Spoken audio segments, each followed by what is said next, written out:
What's going on, everybody? Welcome back to the Broad Street Boys podcast. I am 444 Philly Phan. I'm Tim from Tim Talks Philly. Today, we're going to be talking about the Phillies again. Who would have thought? But, we It's got been Dave Dombrowski it's been press so long, right? conferences. Yeah, so long. Not even like 24 hours. Maybe a little over. I don't know.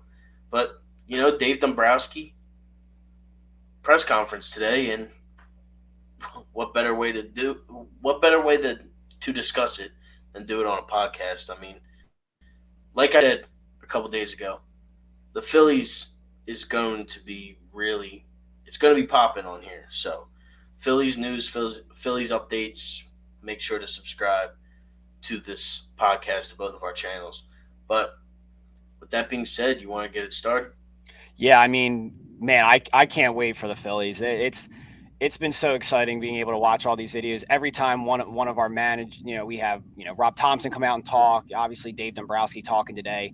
It's it's on as soon as I know it happens. Get a notification that there's going to be a live stream. It's just there's so much excitement around this team, and I'm all ready for it. I've moved past a lot of the sadness from the Eagles, and just the Phillies have been taking over my life right now. And we got a lot of good stuff from Dave Dombrowski. A little bit. He mentioned it a little bit later into his press conference, but the news we've all been kind of waiting to hear, that we've been getting some stuff about, is Bryce Harper, and he's doing really well. Kind of a lot of the reports we've been getting, but they gave us a date of when he's expected to come into camp. I believe he said March 8th or 9th, around then. So we're going to have some Bryce Harper soon. He's recovering really, really well from his surgery and from his Tommy John. And we're expecting him to DH for a little bit when he makes it back, probably sometime around All-Star break. But hopefully soon after that we'll be able to get him in the field, because we struggle in the corners defensively, and that's been an underrated part of losing Bryce Harper over that back half of the season. We were able to get his bat back, but the defense really struggled from that perspective. So hopefully we can get him back soon. But that was the main thing that we've been kind of waiting to hear some more stuff about, and we officially have a date for that now. Yeah, and that's obviously awesome. I mean, Bryce Harper is the face of the franchise. Some say the face of Philadelphia sports. And, when you get a guy like Bryce Harper in your lineup, along with guys like Schwarber and Hoskins and Real Muto, and, we're going to see Trey Turner with a Phillies jersey instead of a Nationals jersey, with them together, Castellanos, and, the whole team. Obviously, taking Bryce Harper out of the Phillies, it's like taking Jalen, AJ, Embiid, Harden.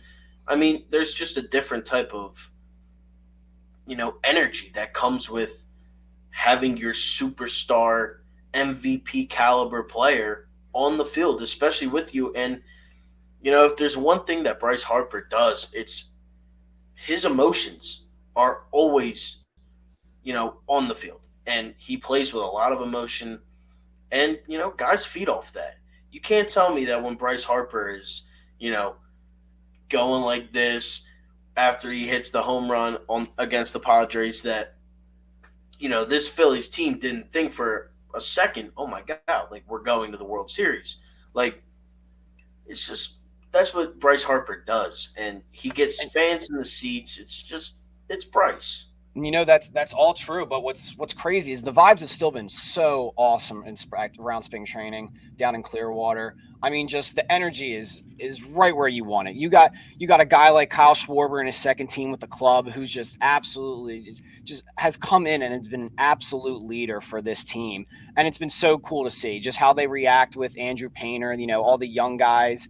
It's making it that much more exciting. I mean, there has been so much anticipation for this team to come into spring training. They come in, and it's like must watch TV. You're every little bit you're able to get, every little clip, whether it's batting practice, whether it's fielding drills, whether it's just them walking around warming up. There's so much going on right here, and even with Bryce Harper being out, the vibes are still great down in Clearwater, and it's awesome to see. Yeah, and you could definitely tell that, you know, as soon as Trey got here, he was instantly just, he fit right in. And that doesn't happen often, Yeah, no. especially when, you got a guy as good as Trey Turner. Like, it's different if, you bring in a Marsh and, he's a funny guy and he's good around his teammates. Sometimes superstar athletes get a little, look, I'm here to do a job. Like, don't talk to me. I don't want to have fun. But when you look around this team and you got, Kyle Schwarber bear hugging you and Bryce Harper just doing anything, and like you got even the young guys, they're all like so fun, and it's crazy to say because the Eagles were in the Super Bowl and the Sixers are a good basketball team, but the Phillies since the World Series, they have not left my mind. I mean, Hmm. I've been extremely excited to watch the Phillies actually play so much that I'm going next week to spring training for the first time. I mean, I can't wait for that. So jealous. And it's just so awesome. Like Hmm. Phillies baseball, I know people love the Eagles in Philadelphia, but there is nothing like a summer night in Citizens Bank Ballpark, packed house, watching the Phillies win a baseball game and hearing high hopes at the end. Yeah, There's nothing like it. It's the perfect summer night for somebody like me. It's just awesome, and yeah. it's so Love nice to actually see them win.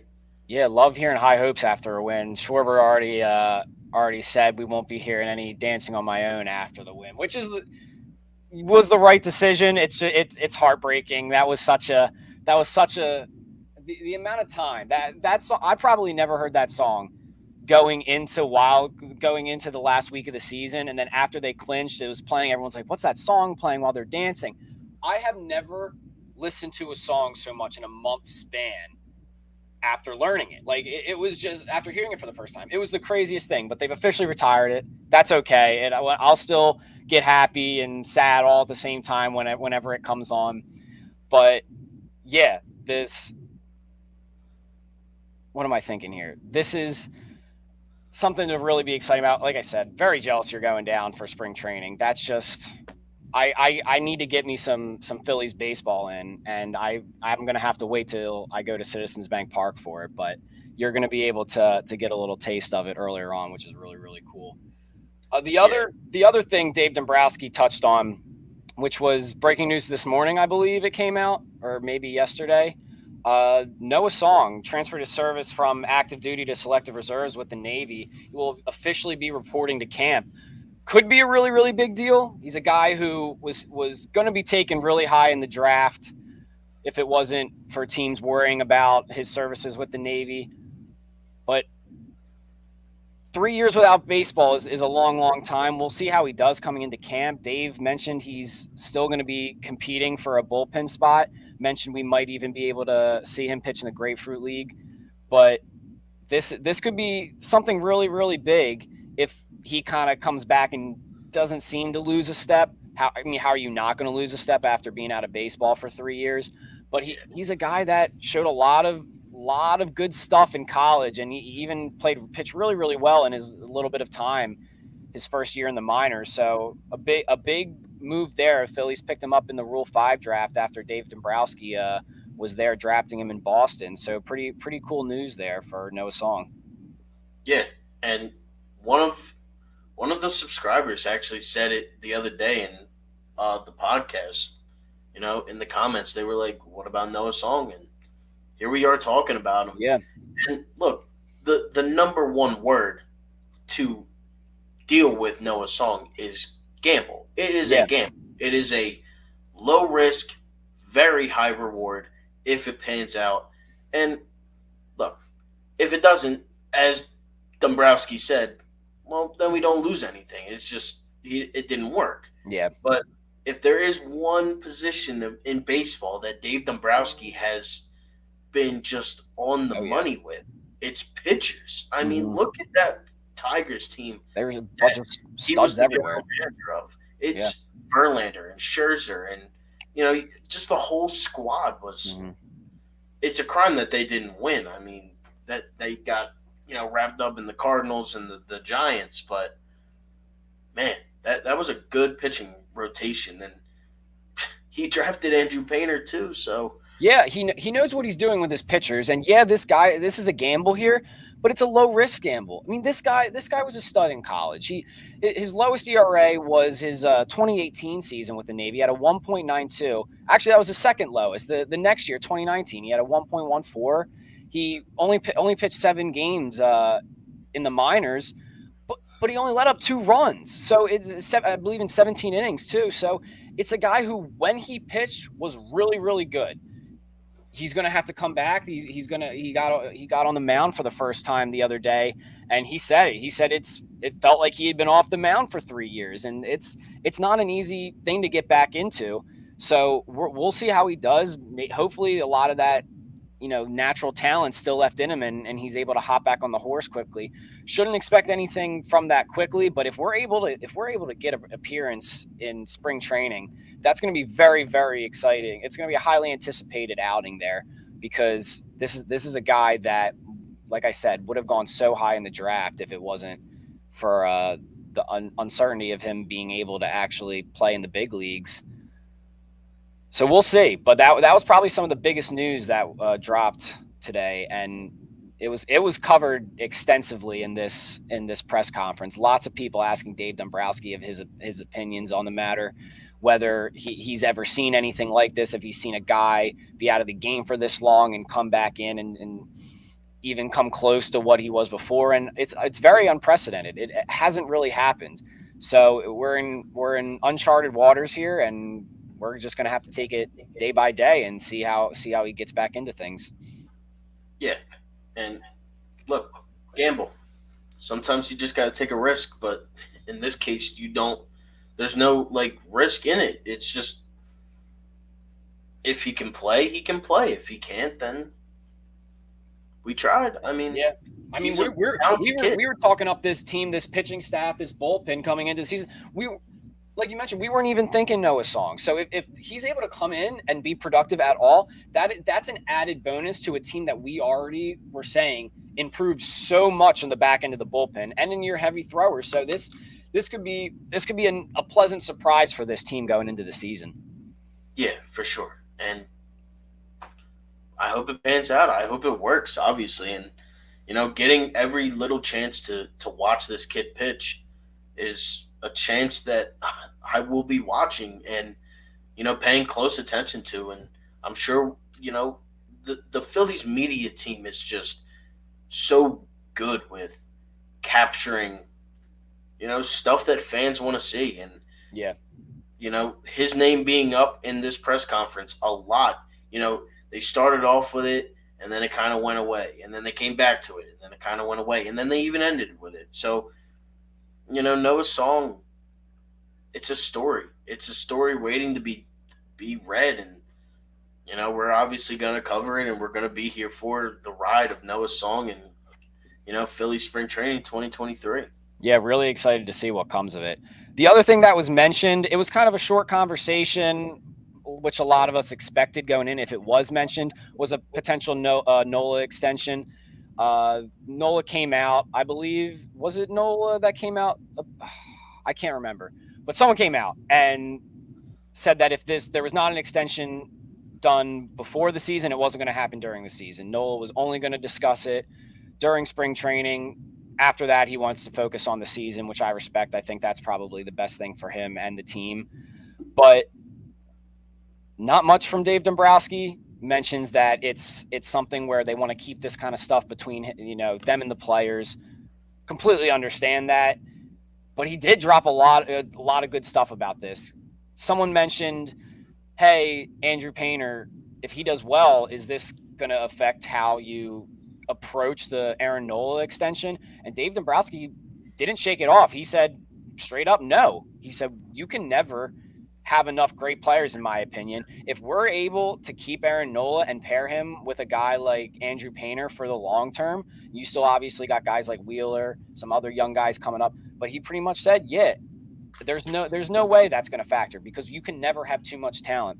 This team is not limited by the luxury tax anymore. If they want to go win, they're going to go win now. So they're not sitting here worrying about, oh, if Andrew Painter comes in and do well, maybe we can let Nola go and have him kind of slide and replace him. No, they're thinking as if Painter does well, guess what? That's awesome. Now Painter's going to be our fifth guy, and we're still going to have Wheeler, Nola, Suarez, and Walker up at the top of this rotation. I love that response from Dave Dombrowski, and it really showed that, hey, we're compared to some of his other responses when talking about extensions in this press conference, he really showed that he wants to keep Aaron Nola on this team.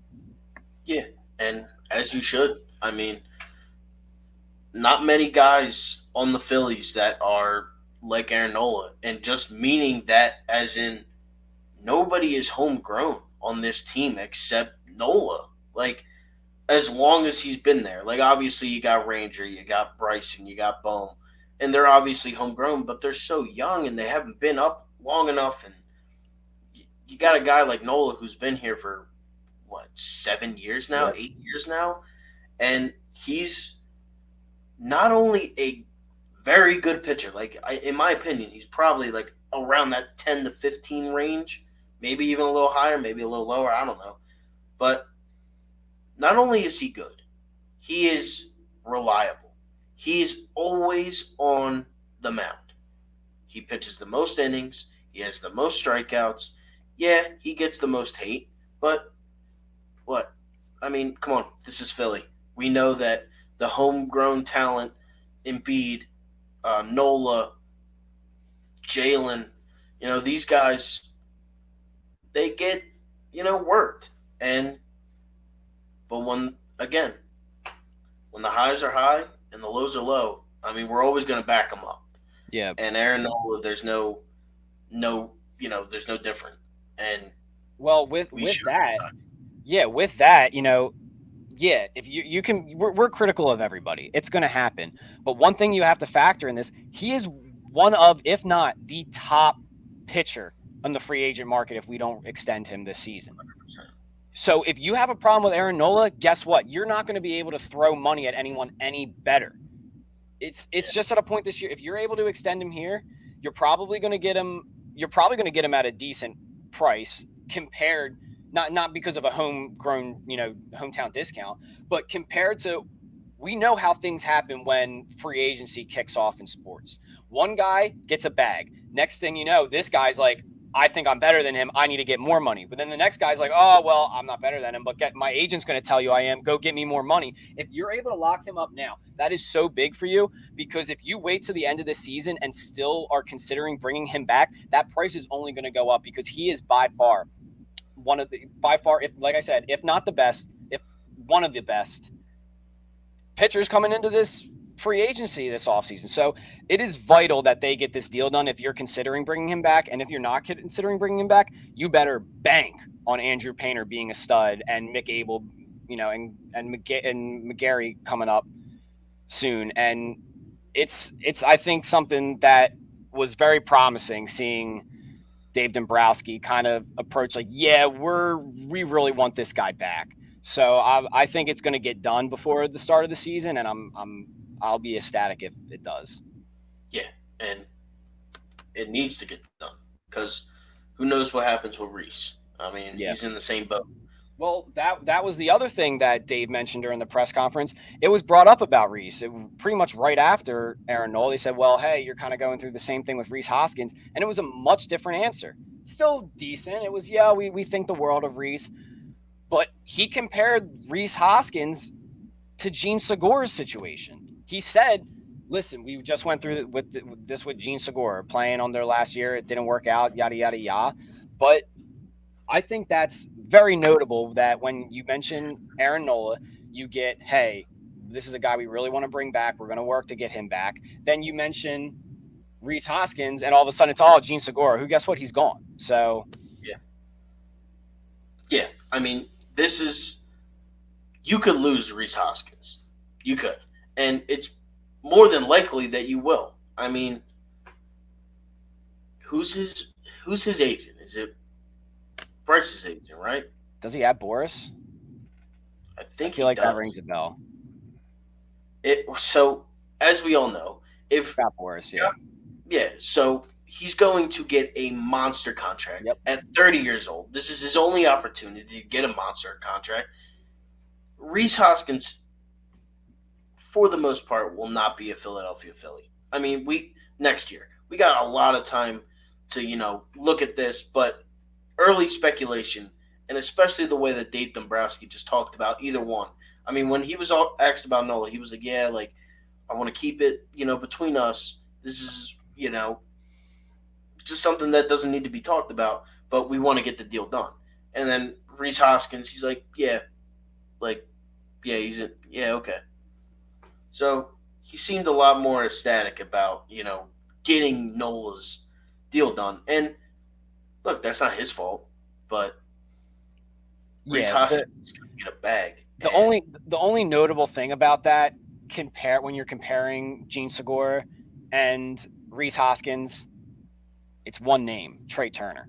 yeah, You could let a guy like Gene Segura go because you were saying, guess what we're going to do? We have a guy. We're going to go bring in Trey Turner. If it wasn't Trey Turner, it was Xander Bogaerts. If it wasn't Bogaerts, it was Correa until everything happened. But there was someone, if not that someone, Trey Turner, another guy and another guy and another guy you could bring in to replace him.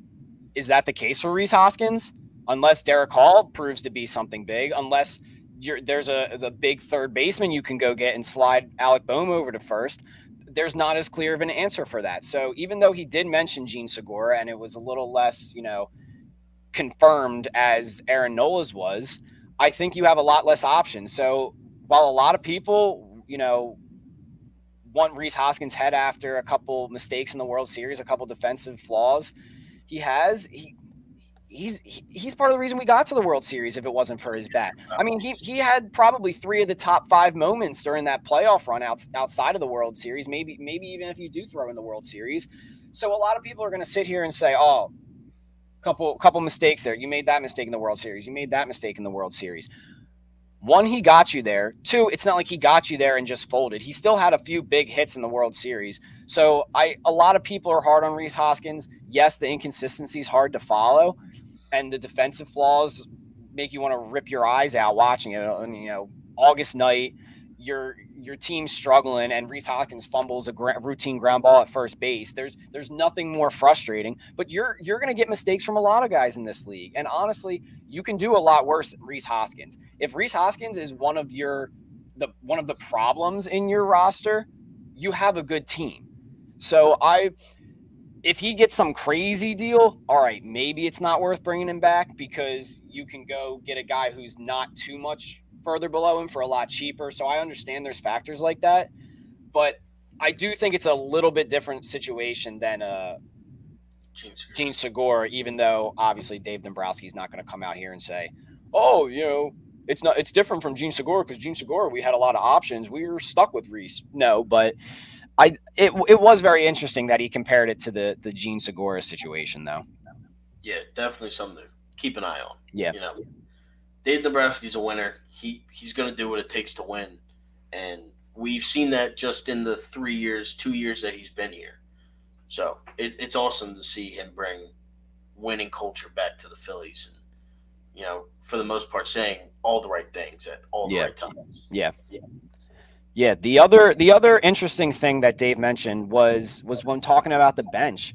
People, had a few questions about, hey, like what are you looking for? I believe it was Corey Simon asking about, hey, what are you looking for from the bench pieces? Are you looking for some flexibility from the outfield? And Dave said, yeah. He said our three guys that are pretty much solidified for our bench are Sosa, Harrison, and Stubbs. Those were his three mentions. So if you're looking at a 5-man bench, 6-man bench, there's not a whole lot of spots left there, and a few guys coming in to try and win that spot. Some young guys, some veterans, but those are the three names he gave. I can't say I disagree with it. There might be another name I kind of would have gone to pretty much say, yeah, I think he's going to make it as one of the bench pieces, but he stayed away, and I'm not sure if it's for competition or whatnot. But I'm pretty shocked he didn't mention Derek Hall over there. Yeah, so am I. And obviously Stubbs, backup catcher, Sosa, utility guy in the infield that can literally probably feel better than 99% of your team, Yeah. if not all of them. And Josh Harrison, a veteran who has, had two very good seasons the last 2 years. And, for a bench player, having Josh Harrison off the bench and, giving, Stott a break or Trey Turner a break or, Bohm a break or Reese, whatever. Harrison's a good guy. Stubbs, obviously, backup. But you're right. Derek Hall, I feel like, should have been in there. I mean, you're going to tell me Reese Hoskins or Alec Bohm's going to play first base 162 games this season? I find that hard to believe, especially when you have a true first baseman in Derek Hall, who is a great hitter off of righties, right? Yeah, he can't Yeah. hit Mhm. lefties. Yeah, Yeah, he struggled with them. We'll see this spring how he does against them. I'm sure they're going to throw him into a lot of situations like that just to see how he performs. But yeah, and that honestly might be the reason why. But we're not there. We don't know. hmm And but from the small sample size that we got from Derek Hall last year, he's better to be a backup than a lot of the guys that we have, in the minors. There's not many guys that we have in the minors. He's a guy that has MLB experience a little bit, but still has some. And, you know, he should be. He should be at least, mentioned, which he yeah, wasn't. yeah. I will say this going into the first weekend of spring training, Derek Hall needs to be on your opening day roster. He Yeah. needs to be. Your best lefty bat right now on the bench is Garrett Stubbs, and Garrett Stubbs is not going to be making spot DH starts. He's your backup catcher. He's staying on the bench unless needed. And you don't have good lefty power without Bryce Harper right now. Derek Hall needs to be in that lineup in case there's a righty, and you need to come in with a big lefty bat. I think he should honestly be making a lot of starts at DH. We're going to have to see how he plays in spring training, of course. But still, you don't have options outside of Derek Hall. He played well last year. Sure, there are some flaws in the game that we mentioned. He needs to be able to hit lefties a little bit more if he wants to have that solidified role, but he needs to be on the opening day roster. We've gone through a few other options they can do to fill the bench. In all honesty, none of the good ones are from the left side of the plate. You got Johan Rojas, who is a young, real young guy, probably not going to crack the opening day roster. He's a righty, so it doesn't matter.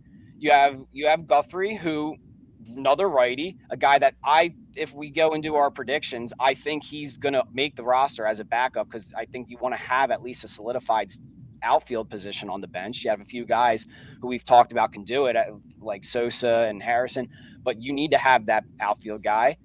And then the other option is Jake Cave. And I'm sorry, this team does not need to bring a guy in as a bench piece because he's been around the league.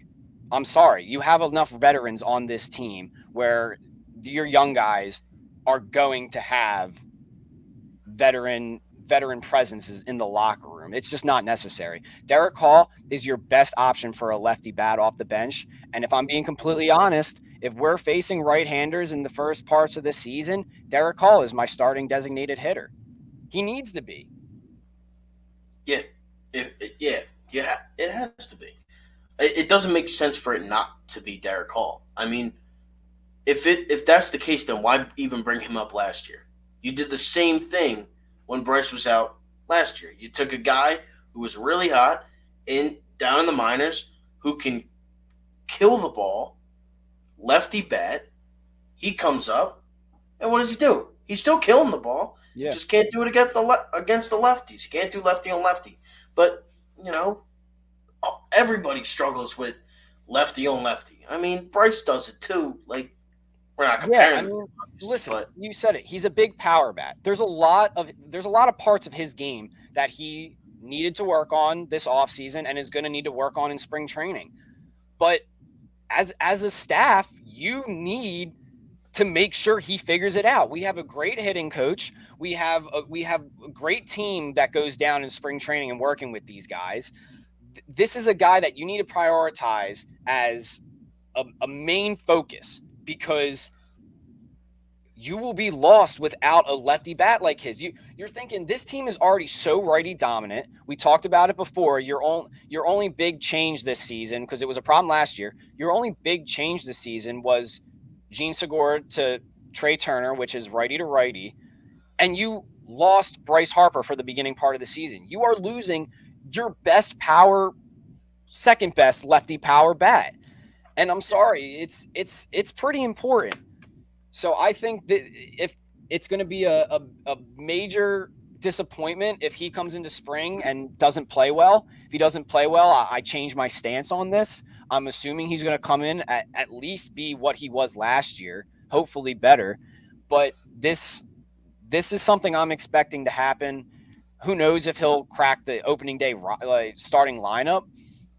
If we talked about this before, depending on who's going to be pitching, whether it's a righty or a lefty. But I think he should be getting a fair amount of starts at DH if you know if they don't have a standout. Hey, so Sosa can hit against righties and lefties, and he's hitting for a lot of contact, and we want to put him in the field, yada yada yada.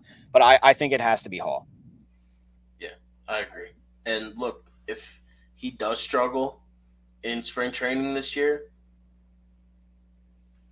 I don't want to say we're in trouble because it is just like it's Derek Hall, but Derek Hall and Bryce Harper not being in your lineup because one's hurt and one's not good, it's going to cause some problems, especially when you're going to have one power lefty in your lineup and he's going to be batting at the top of your lineup. Yeah.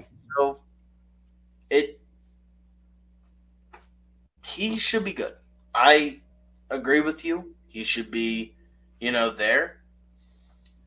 He should be playing, and I think he does deserve to have his name on that opening roster.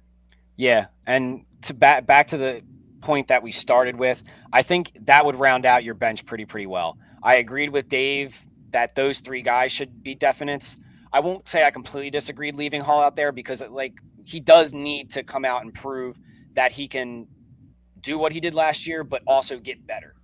Because he was up last year because Bryce was hurt, but that's the situation now. So he's got to show in spring training that he hasn't lost a step, and if anything, he's taken a big step forward. So I understand that Dave left him off there, but if he comes out and he does a job, I like the idea of Sosa, Stubbs, Harrison, Hall, and Guthrie coming off my bench. Maybe I wish we had someone a little bit better than Guthrie, but hey, the whole team can't be perfect, right? We pretty much are everywhere else. But that was pretty much the last main thing he mentioned that was kind of noteworthy. Went on with a few other things, but like we mentioned earlier, a lot about Noah Song. So that was pretty big news coming into today, and I'm excited to see where they go with that. Yeah, so am I. And look, we're 2 days away from a Phillies game, and it's just Phillies baseball's back, and it's so it's fun to even talk about this stuff so soon because usually you gotta wait months and months and months until the Phillies are relevant again in Philadelphia, and they go to the World Series, and that's all people still talk about. You still see people wearing Phillies hats every day, jackets. It doesn't matter. The Phillies are back, and the fans of Philadelphia are on that bandwagon, if you want to call it that. But they're on the wagon. They're on for the ride. Yeah, and even more exciting than the game on Saturday, the moment they release the lineup cards and we know who's playing on Saturday. I'm sorry, that's probably what I'm counting down the seconds to because I can't wait. I can't wait to see who I'm going to be watching on Saturday. So I'm really excited. Yeah, can't wait until that 10 o'clock. As long as that's one of the streaming games. I actually haven't even double checked if that's the first game that they're broadcasting. So there's 2 games on Saturday. Okay, cool. Away and then one's home. They're cool. They're broadcasting the home game. So So I can't wait to see who's on that lineup card for the home game. Yeah, when you get whatever, I'll check the MLB alert app. When you get the MLB app alert with the schedule, make sure to just say home team, away team. Pick the home team because that's our squad. Yep. So lit that we're talking about this right now. Yep. But with that being said, that was the Dave Dombrowski press conference podcast. This is the Broad Street Boys podcast, but just talking a little bit of Phils. Not as long as we usually like to go, but you know, Just something quick for you guys. yeah, We just we something know quick we to know have. everyone's itching for a spring training game on Saturday, so figured we get something out there talking about this. Like since like we talked about, there were some good points today by Dave. Yeah, definitely worth talking about. But with that being said, thank you all so much for watching. I am 444 Philly fan, I'm Tim Talks Philly. and this is the Broad Street Boys podcast. Thank you all again for watching. Go Phils Saturday, 1 o'clock. Thank you all so much for watching, and we're out. Later, everyone. Go Phils.